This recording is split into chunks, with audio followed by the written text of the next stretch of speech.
পাবনার বিস্তীর্ণ মাঠে পেঁয়াজ আবাদের ধুম। চারা তোলা, রোপণ সহ সেচ দিতে ব্যস্ত সময় পার করছেন কৃষকরা। তবে ন্যায্য দাম পাওয়া নিয়ে বাড়ছে দুশ্চিন্তা। পরিপক্ক পেঁয়াজ বাজারজাতের পরামর্শ দিচ্ছে কৃষি বিভাগ। মেঘনা গ্রুপ অফ ইন্ডাস্ট্রিজ, বাংলাদেশের অগ্রযাত্রায়, মানুষের আস্থায়।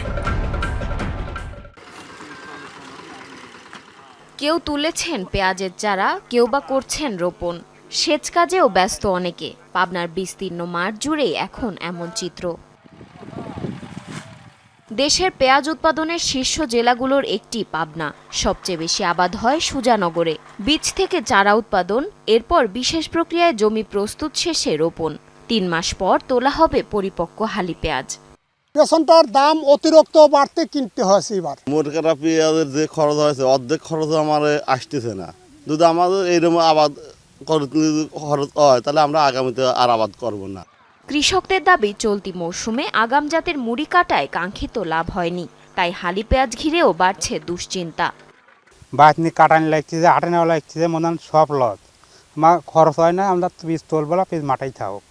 তাছাড়া এই তুলি কী করবো? আমার তো খরচই এখন আর খরচই হয় না, তার লাগানির খরচ কী হবে? 1 মণ পেঁয়াজ এখন বিক্রি হচ্ছে 1200-1300 টাকা। এখন আমার এই জমিতে 1 বিঘে 1,20,000 টাকা খরচ হয়ে গেছে। তাহলে আমরা এখন তো বিশাল মনে হয় যে ক্ষতিগ্রস্ত হয়ে যাচ্ছে।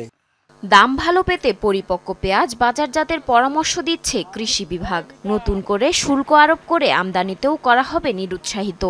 আমরা কৃষকদেরকে যেটি পরামর্শ দিচ্ছি যে